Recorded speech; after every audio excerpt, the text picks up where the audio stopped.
podcast about product management, user experience design, technology, and more. This is Product by Design.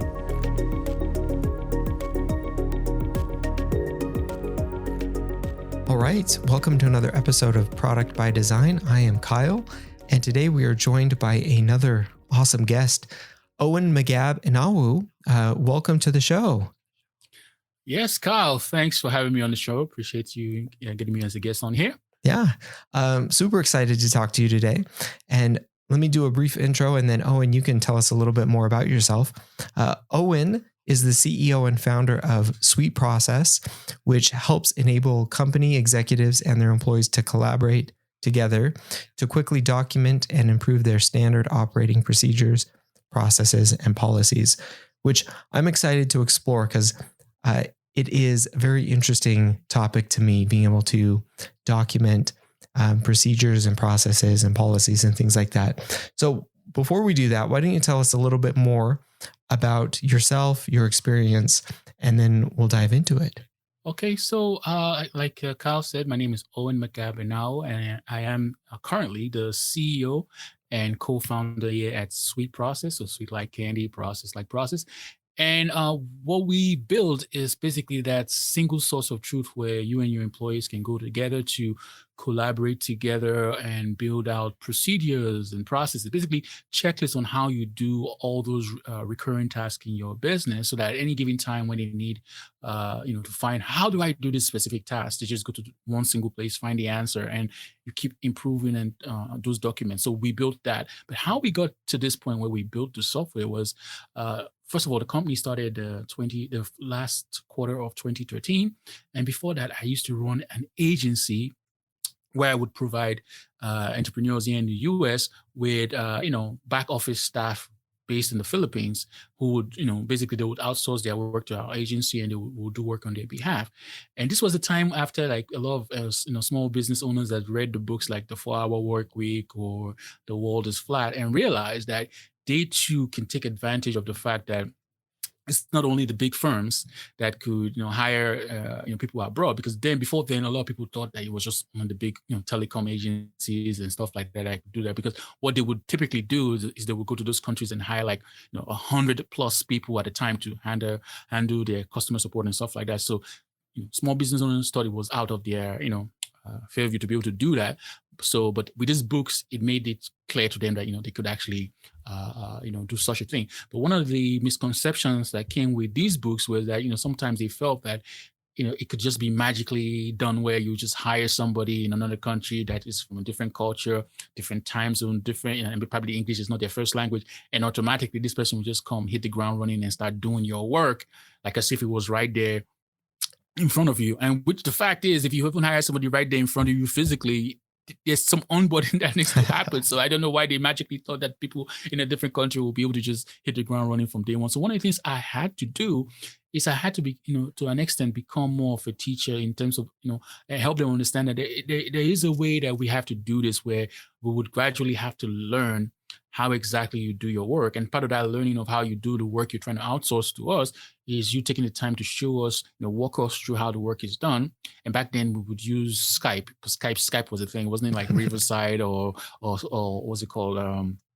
The popular one, Zoom, that everybody uses. So it was Skype. Then we'll meet on Skype, have a recording session on Skype. They would walk us through that specific task they want to hand over to us. And then we'll take the recording, and someone else on my team will go through the recording and then create step-by-step procedures and so on and so forth on how work is done.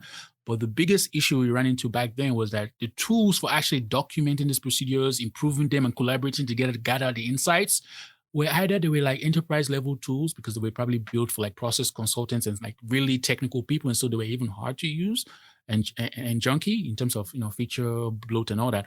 Or we were hacking together a bunch of tools that were then necessarily built for that. And so, to all together, we were able to get some result, but it wasn't what we wanted to be. And so I said, in back of my mind, I was like, there has to be a better way for this. Maybe eventually when I have some time, I will build a simpler tool specifically for solving this problem, right? And then I went on a podcast similar like I am on right now. And the podcast name is Mixergy. hosted by Andrew Warner. And I was on there to teach a course on how entrepreneurs could basically, pass on their knowledge of how they do their work onto paper or whatever tool they are using and document procedures and so on and so forth. Kind of like what I will do here and teach the framework similarly. And my co-founder listened to the podcast. His name is Jervis, all the way from Australia. He listened to the podcast and he was like, dude, reached out to me by email, say, hey, he has this idea of a software he's trying to build, and he liked what I was talking about on the interview. And so I said, okay, now let's have a conversation. And when we had a conversation, lo and behold, turns out he's a programmer trying to build a software to make it easier for, employees, their managers, and, the owners to all collaborate together to improve and create procedures and all that stuff. And remember, I had the same issue as I was building my agency. So I was like, dude, not only am I going to give you advice on how to do this based on my experience, but if you're open to it, we can work together and build this together. And he was open to it, went ahead, and the company was birthed. But I was like, you know what, instead of us going ahead to build out the software, and he agreed to, let us spend some time having some conversations with potential customers so that we can understand this problem we're really trying to solve and understand the root issues that people are having and what are the roadblocks that are preventing them from even getting started. What are the roadblocks that are preventing them from even if they have documents in place, from actually continuously improving this, so that by the time we build our software, we'll build it based on the root problems we've uncovered, but try to keep things as simple and easy to implement or to use, because we don't want to be like this other feature bloated software that we saw out there. And so we had about 30 or more different phone calls with different entrepreneurs and managers and so on from different types of companies. And we picked out all the different issues that they were having. And another reason why I wanted to do these interview calls was because I realized that my perspective of what I was doing was limited based on the type of people I was working with and my own experience. So I wanted to get experience from other people as well, so that I can see, compare that with my own experience, and then we can really have a full featured understanding of the actual problem. And so after that, we did about 30 or so interviews. Like I said, we took those interviews and then, we're able to say, okay, now we understand the problem. Yeah, the root issues for each of the problems that we identify. And here is the simplest way for us to implement a solution for it. And then we went ahead to start building out the software. Moving forward, now we have over 2,000 companies using SweetProcess. The typical company has about 30 or so employees, all the way to 100, even more. To be honest, we have, banks using SweetProcess. We have factories using SweetProcess. We have government agencies using SweetProcess. We have doctors and their law firms. I mean, it runs the gamut in the sense that different industries are using the software, because at the end of the day, when it comes, even churches are using the software for their volunteers. So, it's not only just employees, because at the end of the day, when it comes to you being able to deliver an experience to your customer or deliver a product to your customer, a lot of times you have to depend on your employees, human beings, to get work done. But how do they get this work done predictably? This is where these documents like procedures and processes comes in place, so that they can actually do that. So that's just an overview of how we got started, where we are now, and such. So I'm hoping that I've given the listener like a big background of where we've come from. Yeah, that's absolutely incredible. And I want to pull on a few of those threads, because that's super exciting to me. You were kind of starting down a different path, building an agency, and identified kind of this huge problem. And as you were talking about it, it really resonated with your co-founder and somebody else. And you started to explore this idea that obviously resonated with a lot of other people as well.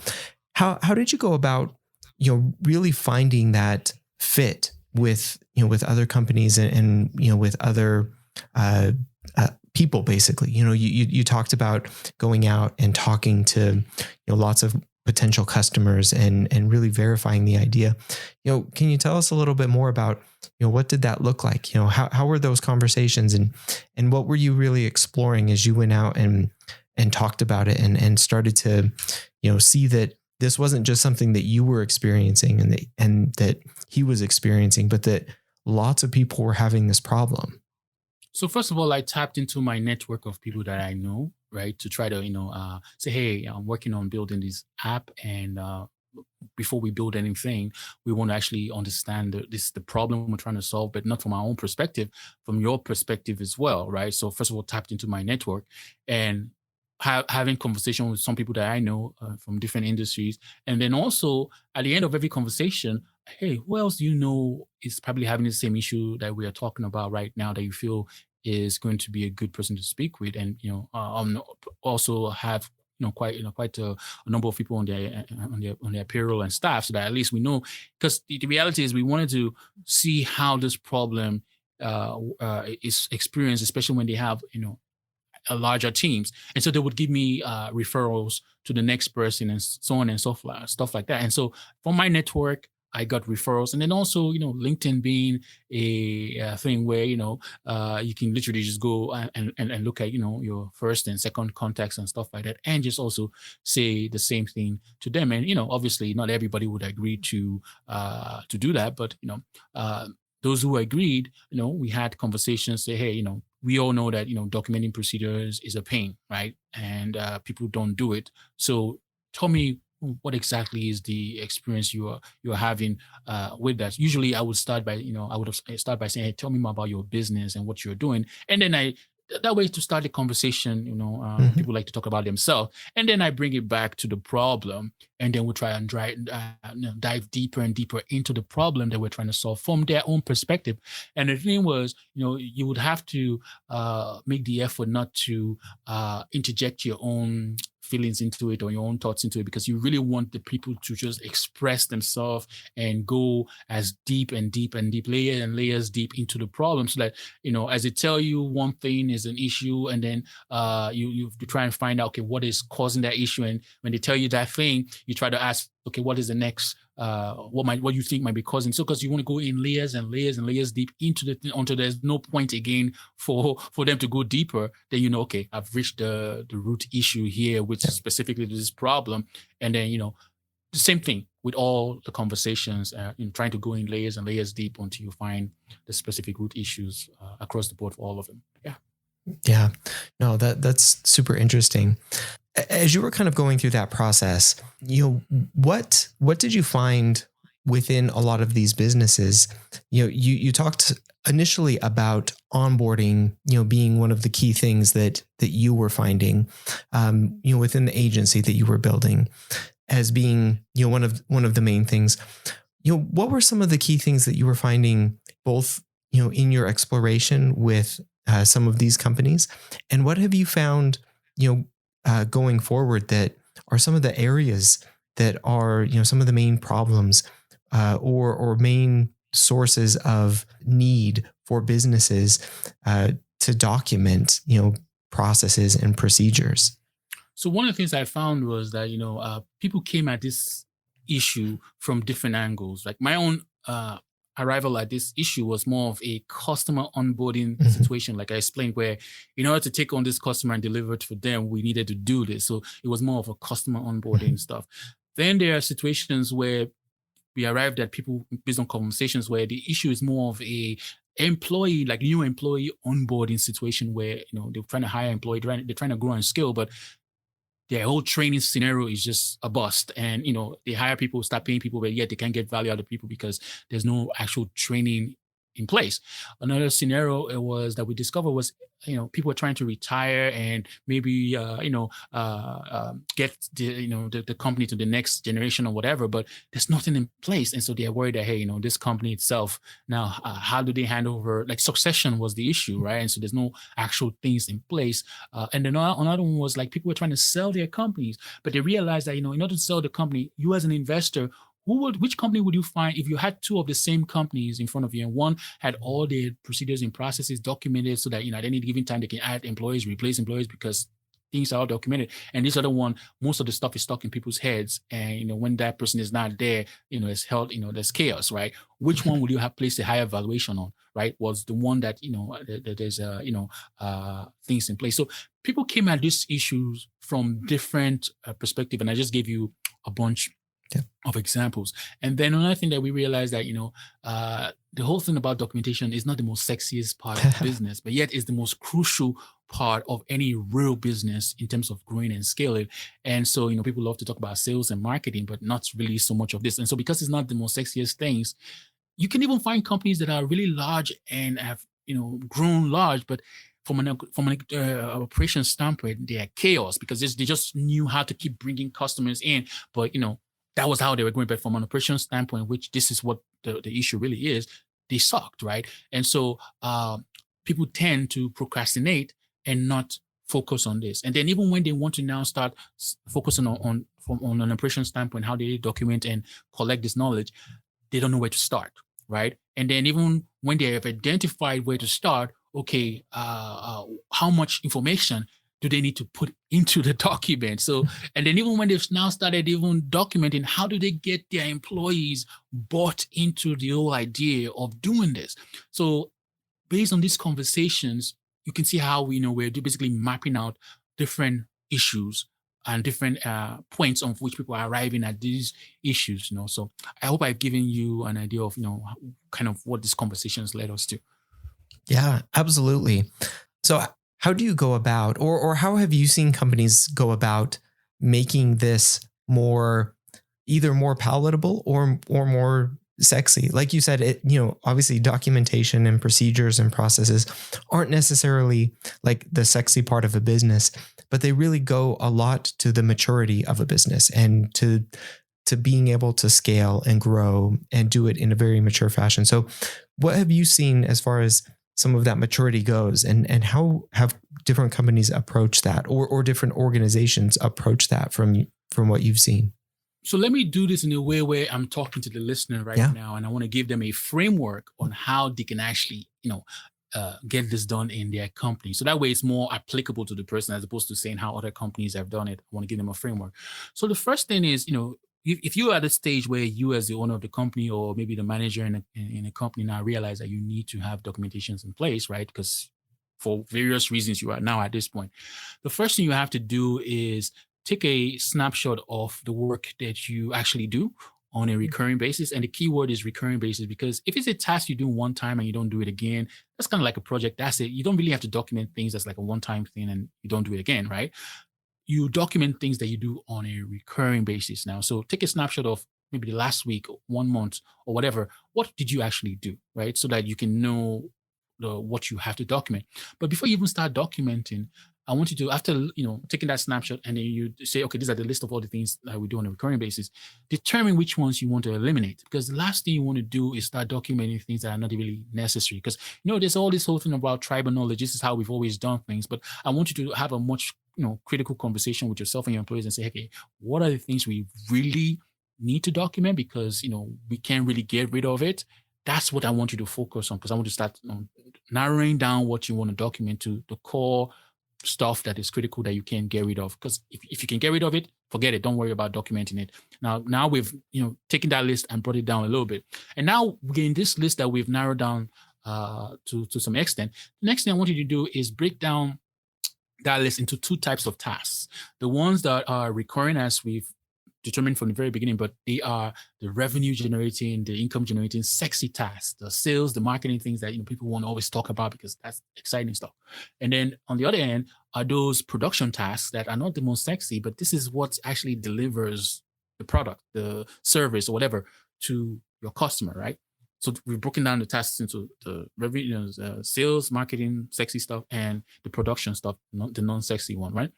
I would say most people would want to start with the sales and marketing one to start documenting that, because the idea obviously is like, okay, if I can document how I do my sales and how I bring in customers, or documenting how I do marketing, obviously I can go hire more people to do the same exact thing for me, which means more customers coming in. But I would ask you to ask yourself this question, that, well, if more people come in as customers and you have these bottlenecks on the production side, you're just going to have more people you're going to piss off and annoy and screeching halt, right? So why don't we focus on the production side of things and figure out what are the biggest bottlenecks on there, so that we can start documenting those first, right? And then eventually and gradually we will move into the sales and marketing side of things. So now that we've agreed that this is what we want to do, the next thing is, okay, we determine what is the biggest bottleneck on the production side of things. Usually it's the thing that when this task comes up, maybe everybody's asking questions over and over again. How do we do this? How do we do that? Because the information is nowhere. It's probably stuck in someone's head or your head or whatever, right? Or it could be the task that, you personally don't like handling it because, it's that much of a pain. So I'm trying to, basically find, what is those big bottleneck things that, on the production side. Now you identify maybe the biggest one, and then we go start documenting. But you ask, how do you do it? I would say wait until the time when the task occurs again that you actually have to do it. This is when you start documenting. So you can use a tool like SweetProcess or whatever tool you want. And when you're actually doing the work, let's imagine this task is a 10-step task that you would have to do. When you won't start doing the work, you load up your SweetProcess account and you give the title of the procedure, the title of the task, how to do whatever, so that any of your employees see the task, they know exactly what they can accomplish when they follow the procedure. And then in real time, as you are going through each step of the task, only thing you want to do in the very beginning is just to capture the title of each of the steps and no details filled in.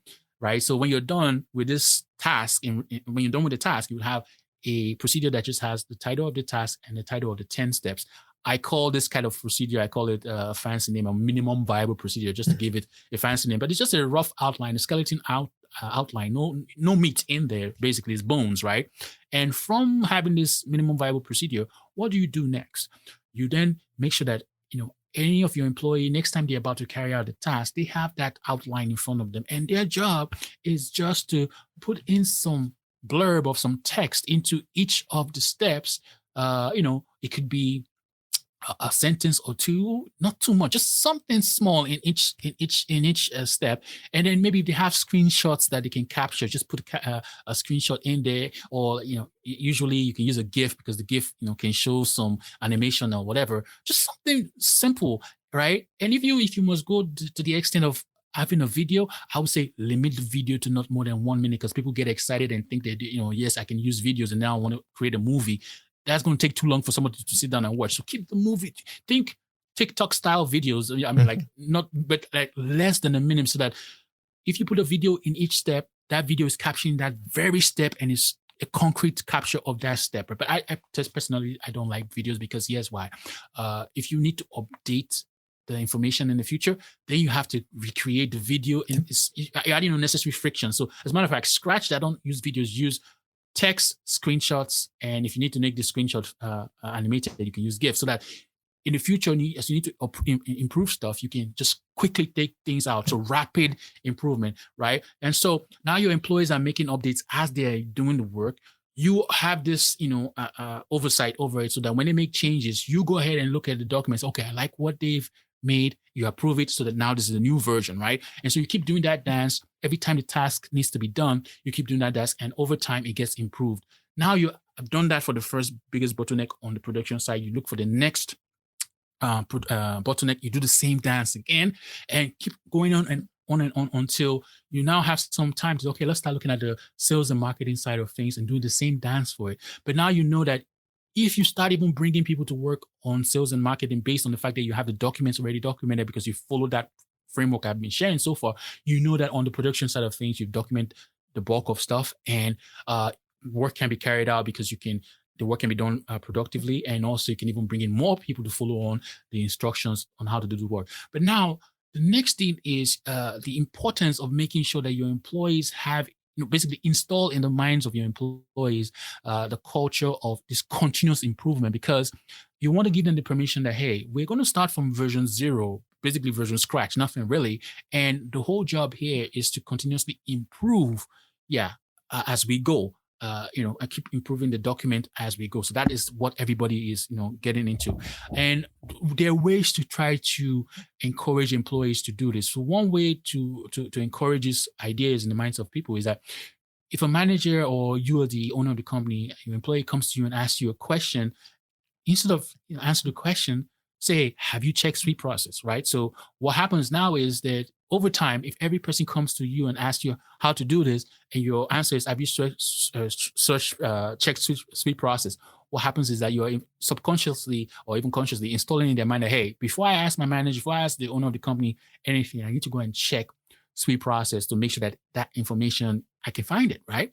And so eventually they don't come start asking you the same thing over again. They go and check the software and they see it in there. They get the instructions of what they need. And another thing too is by the time they start going into the software and searching for document, they're going to come across, employees who actually have been proactive, making changes and updates to the document. Because when they make a change, you can literally see the employee's name next to the change and all that. So what does that do to them? You say, okay, well, I'm in a company where they first of all encourage us to be part of making the changes on and improvements on how we work. But I'm seeing my colleague on here always making changes. Okay, what do people want to do, right? They want to, imitate how things are done, and then they want to get involved themselves in making improvements. So next time when they're working on a task, they come across something that is not encountered in the or addressed in the document, they want to raise their hands and say, hey, not only do I see that this is an issue, we need to improve the document, and then they can go ahead and pass that information into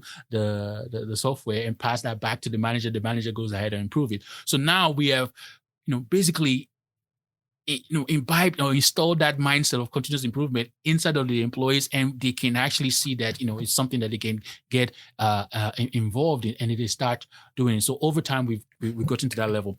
So the next thing is people might say, okay, I get all that, but what if I don't have the time to do this, or my employees might not have the time to do, which I highly doubt that if you follow the steps that I've mentioned. But there's also another option, which is called process consultants, where these are people who can come into your company, work with you and your different key players to understand their roles and understand what they do. Basically, follow this framework I've just addressed, and then help you document these procedures, and can even have it loaded up into a software like SweetProcess, and then you and your employees can take it from there. As a matter of fact, we at SweetProcess, we also, not only do we offer the software itself, we also offer the consulting. So if people are interested in process consulting, they can reach out to me personally, Owen at SweetProcess.com, and we can do that. But now, obviously, consulting is going to cost way more, because it's not just softwares and ones and zeros. It's somebody's time as a process consultant that you're paying to do this, and the project can go for multiple months. And basically, before you know, the entire company is mapped out, the entire procedures and processes are all documented,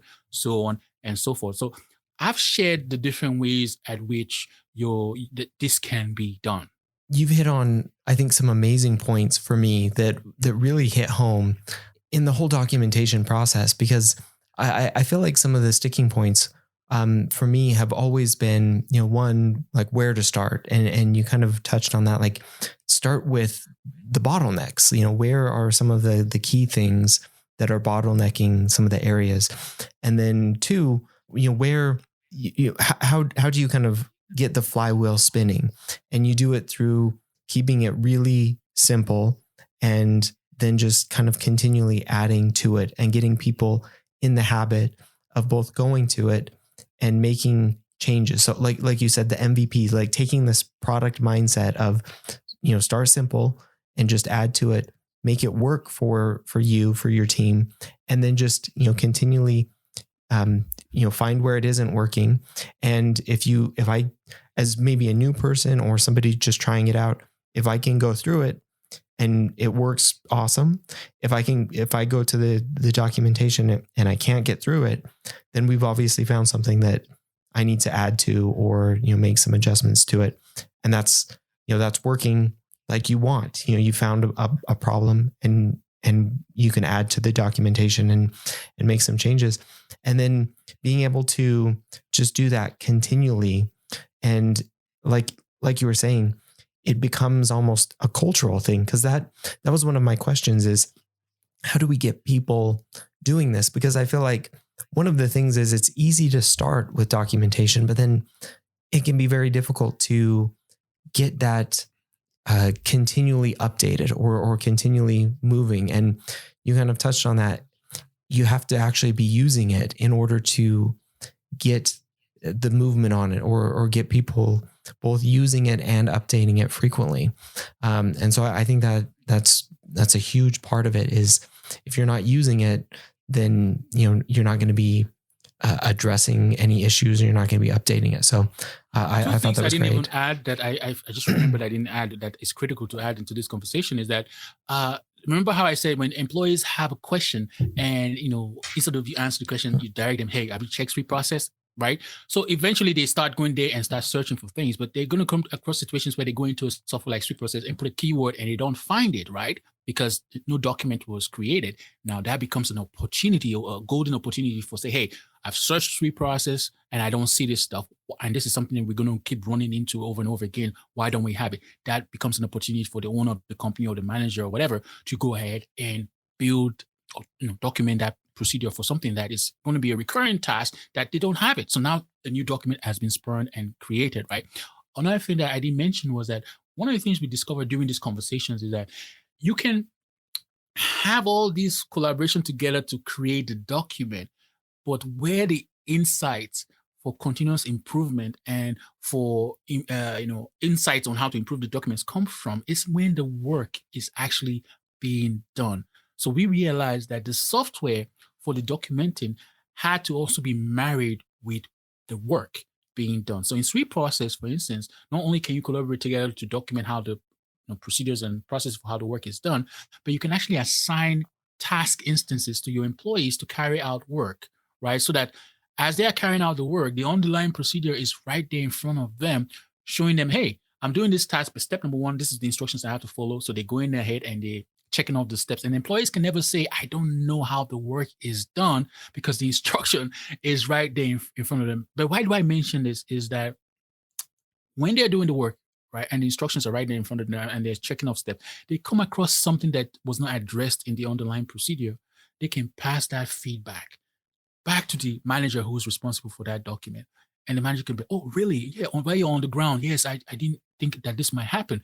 And then he goes ahead, or she goes ahead, to improve that underlying document, right, on which the task is based on. And then in real time, after he's approved that document, that task is updated with the new instructions that was not addressed earlier.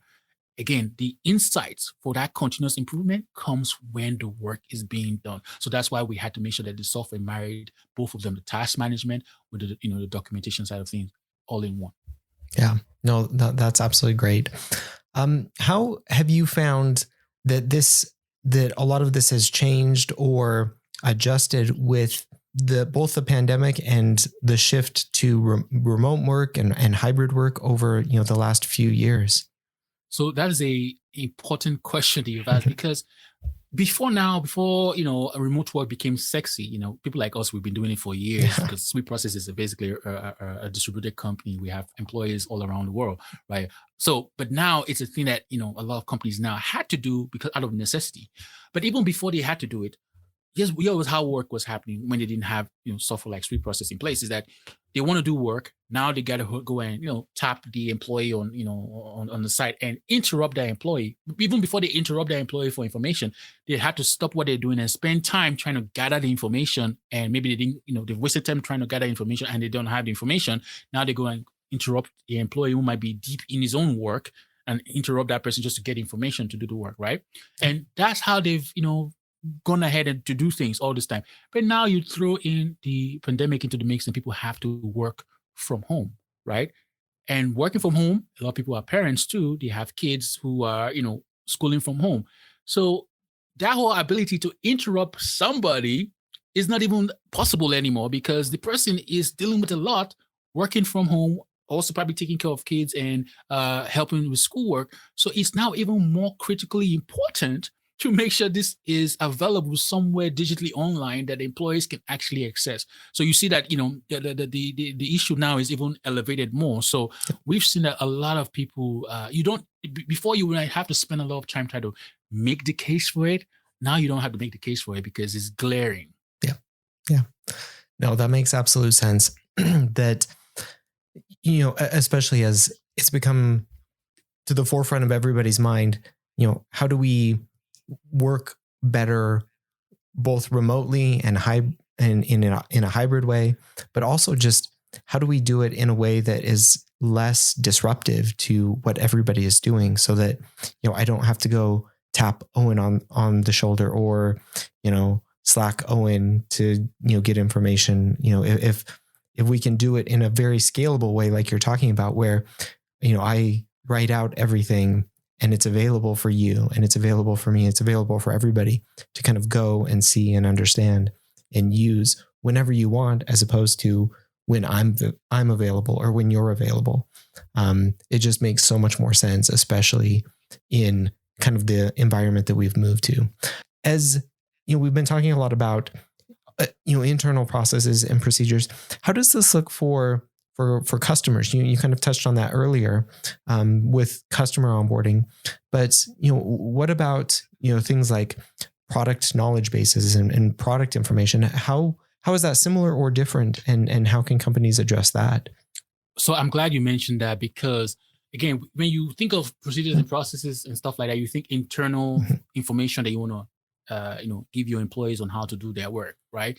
But then there's two ways we address that situation. So the first thing is, we said, well, there's also situations where you want to pass on information to the public. It could be your clients, it could be vendors, whatever, and it's for them to actually have this information, but instructional information, where step by step. So what we did is we created what is called a knowledge base, where you can take these documents that you have documented in SweetProcess, be it procedures or policies, and click a button, make them public, and then you can add them into a knowledge base that is organized, so they can go there, see stuff, search themselves, but it's public facing. So that's one part of the way we address it. And then another way we address it is that sometimes it's not a thing where the person on the other side is just going to take all the information on their own. It might be a situation where, in the case of onboarding a new client, where employees are doing things internally, but the client also has to do some stuff as well. And then once they're done with their stuff, the employees continue doing their own stuff.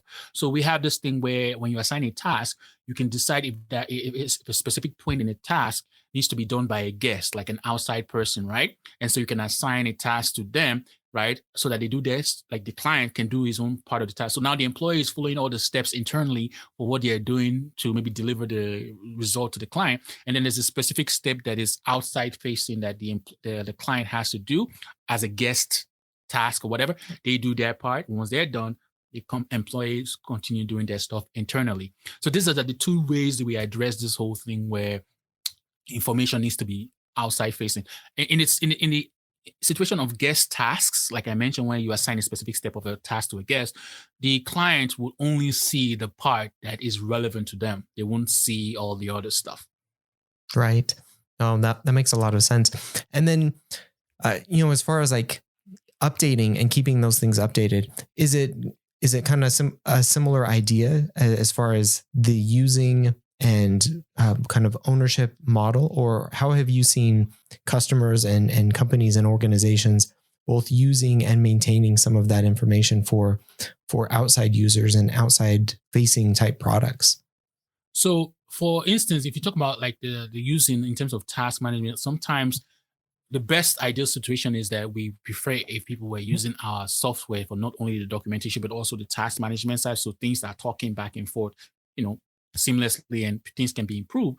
But then we also realize that some people might have some, legacy software they use for task management. So SweetProcess allows you to integrate SweetProcess with other software. You could do it through like third-party tools like Zapier, where there's SweetProcess integrating connecting points on Zapier, the platform, and that software has integration connection points, and you direct them together. But the reality is that stuff like Zapier is only limited by how much connection points that both software put on that platform. So for the best connection, especially if somebody is technical, is where you use our API, which is open with the API of the other software, and make things work together. I can give an example so that it's more concrete. Let's say you use a software like HubSpot for your marketing or for your sales, and then you have a HubSpot form on your website where if someone wants to inquire about your service, they fill out a form, and that form is probably a HubSpot form or whatever. And so now, let's say you've also built a sales process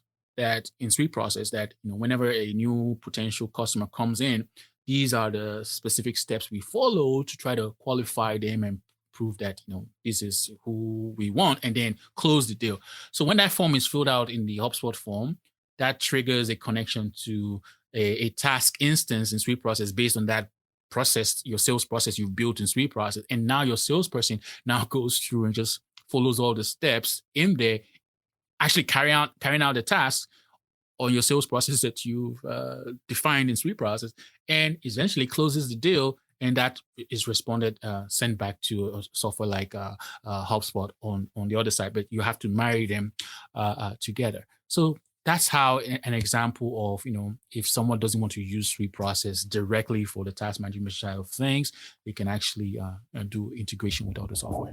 Right. Okay. No, that makes sense.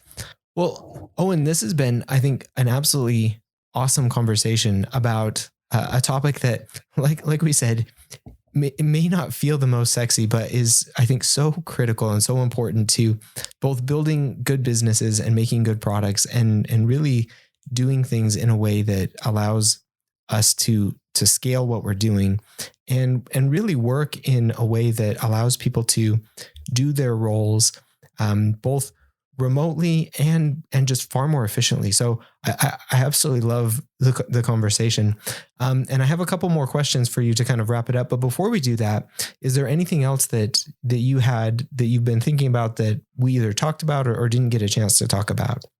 Okay, so maybe before we wrap up, I want to give the listeners, an incentive, because basically they've been listening all to this point. So by default, if you go to our software, you get a 14-day trial. You don't need your credit card or anything, just your name and email. But because you've been on this podcast listening all this way to this point, I want to make the trial extended, so it's a 28-day trial instead of a 14-day trial. And to get access to it, you go to sweetprocess.com/product by design, all written together. So that's sweet like candy, process like process. So sweetprocess.com/product by design. And you'll be able to get access to the extended trial. And obviously, Kyle will link to that as well somewhere in the show notes. That's right. Yeah, we'll put that link in the show notes as well for an extended trial of SweetProcess, which will be absolutely awesome to start.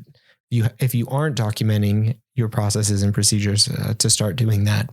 Awesome. Well, Owen, is there anywhere else that people can find out more about you and what you're doing? Obviously, sweetprocess.com, but anywhere else that people can go? So I am actively on LinkedIn, so you can reach out to me on LinkedIn. Just type my name, Owen McGab, Enaohwo, and you'll find me. I usually welcome all connection requests, as long as you have a picture of yourself in there. I usually would accept it. I don't accept the ones. I don't know why anybody will be on LinkedIn and not have a picture. If you don't have a picture, I'm not accepting it. Yeah. Very true. All right. Well, we'll put that link in the show notes as well. Awesome. Well, I have a couple wrap-up questions that we usually do for our guests. But first one, have you read or watched anything or listened to anything recently that you found particularly interesting that you want to share? I tend to like a lot of documentaries, just like seeing how people build things and how they build empires. I like reading biographies, so on and so forth. So that's kind of like around what I typically try to read.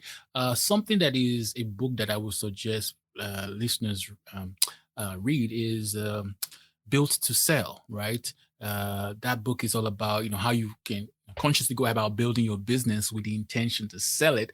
And a lot of that book has to do around operations and how to document procedures and so on and so forth, so that you can sell the business at a higher sale point. Another book that is good along the lines is Work the System.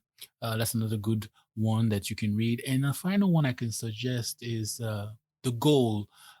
It's all about identifying constraints and bottlenecks in the business, and and how that applies to the whole continuous improvement mindset. Okay, awesome. I'll have to check some of those out. I have not read those ones yet, so I'll have to put them on the list. Those sound really good. And finally, are there any products that you've been using and enjoying recently, whether physical or digital products that you've either liked or have not liked, you want to give a shout out to?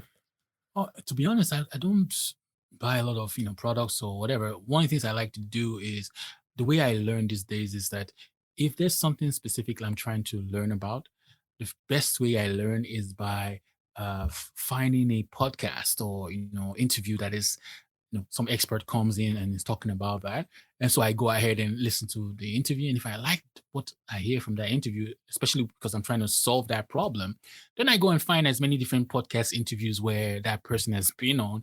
Because what usually happens is, they would say something here and then go somewhere else and say something additional, and then say something additional in, multiple other different places. By the time you do like 3 or 4 of those interviews, you'd have had some clear idea of, what you're trying to achieve. And then even if they have like an actual, product or mentorship or course that even goes into more details, now you know that there's a lot of value you've gotten just even listening to the podcast, and you have some ideas on how to implement things on your own, and then you can go to the next step and place an order for whatever mentorship or program they have, and then you get all the stuff all pre-packaged and maybe even done for you. So that's the way I kind of like speed my learning these days is podcasts. And the reason why podcasts are not books per se is that books tend to be, it takes a long time to write all these books, right? And so by the time they're done with the books, a lot of times the things they're writing in the books tend to be, especially if it's like tips and strategies, they tend to be old by the time the book is published, right? The best kind of books I want to read are biographies of, the entrepreneurs, like the stories, general stories, so you can learn from story. But if it's something where you're trying to learn a specific tactic for implementing, the book itself is usually be outdated. That's why I suggest podcasts, because podcasts are more, not real time, but they're more close to what's happening now. Yeah, very, very true. All right. Well, absolutely great. And again, Owen, it's been a great conversation. Really appreciate you taking some time and love the insights and conversation. So we will, again, put all of the links in the show notes. And it was great talking to you again. Likewise, Kyle. Thanks for having me on the show. All right. And thank you everybody for listening. Thanks again for listening. If you like the show, be sure to follow or subscribe on your favorite podcast app.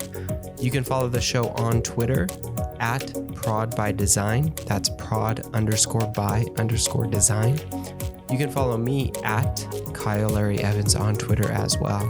If you want more product conversation, check out my newsletter, Product Thinking, at productthinking.cc. You can follow me on Medium at Kyle Larry Evans as well, or check out my Medium publication, Product by Design.